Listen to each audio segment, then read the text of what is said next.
Le voici, ce volcan, la cause de tous les tracas, la cause de la pagaille en Europe. Vous le voyez, il est en activité, il ne se calme pas. Ces nuages de cendres qui montent à 5-6 km de hauteur avant d'être dispersés par le vent du nord, avant d'être portés et poussés vers l'Europe.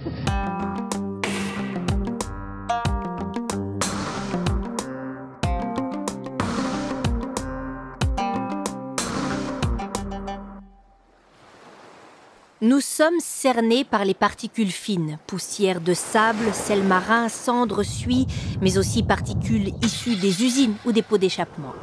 Ces aérosols, au-delà de polluer l'air pour certains, jouent tous un rôle dans le changement climatique. Ils réfléchissent les rayons venant du soleil, mais comme ils participent à la formation des nuages, ils piègent aussi les rayonnements que la Terre émet vers l'espace. Un double jeu, quoi.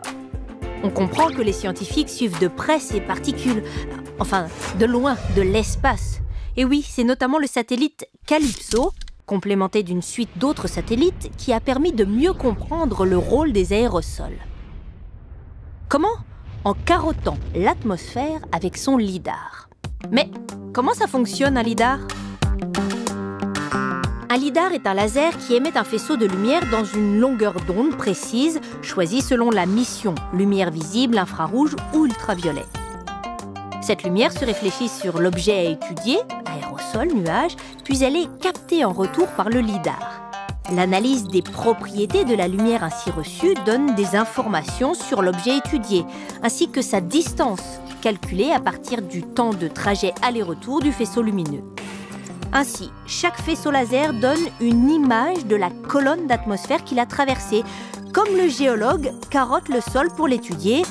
Ici, on parle de profils verticaux. Bah oui, les carottes, ça ne pousse pas dans l'espace. Calypso a été l'un des premiers satellites à embarquer un lidar. Pendant plus de 17 ans, il a cartographié la répartition des aérosols verticalement et globalement tout autour de la planète. Les experts du GIEC s'en sont saisis pour préciser leur modèle de prévision. Aujourd'hui, un autre satellite prend la relève, c'est Earthscare, développé par l'Europe et le Japon, et lui utilise un laser ultraviolet. Grâce à cette longueur d'onde plus petite que celle de la lumière visible, le faisceau détecte des particules encore plus fines, et notamment celles d'origine humaine. Il fait la différence entre les différents types d'aérosols.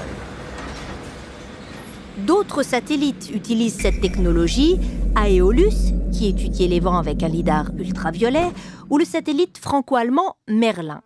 Lui est chargé de mesurer le méthane de l'atmosphère, sa distribution dans l'espace, toujours en 3 dimensions, au fil des saisons et des années.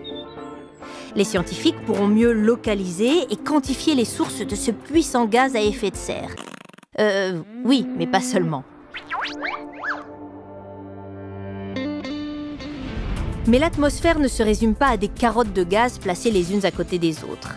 Sa dynamique est bien plus complexe. C'est un système non figé et fortement lié aux océans, aux surfaces terrestres. Elle doit donc s'étudier de manière globale, de près et de loin. Car une cendre ici peut finalement gêner jusque-là. Les données satellites sur l'atmosphère servent la science, la climatologie, mais elles sont aussi utilisées au quotidien, notamment pour répondre à la question « Quel temps va-t-il faire demain ?» Je me trouve à Météo France, là où les prévisionnistes manipulent justement toutes ces données qui renseignent sur l'état de l'atmosphère à un moment précis, température, humidité, vent, pression. Ces données alimentent des modèles, des programmes informatiques qui vont simuler l'évolution de cet état de l'atmosphère au regard des lois de la physique qu'on leur a enseignées.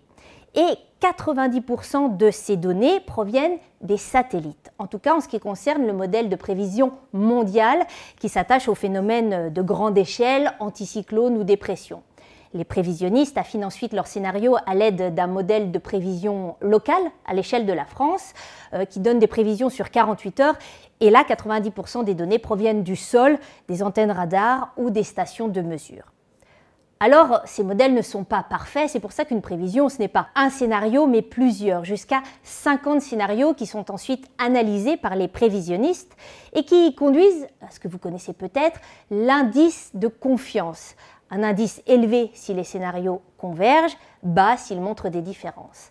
Rappelons enfin que les enjeux sont énormes, au-delà de savoir comment s'habiller le matin. Prévoir la météo, c'est anticiper les productions d'énergie, éolienne ou solaire, c'est anticiper les récoltes, et bien sûr, c'est prévoir les tempêtes, les ouragans, pour prévenir les populations.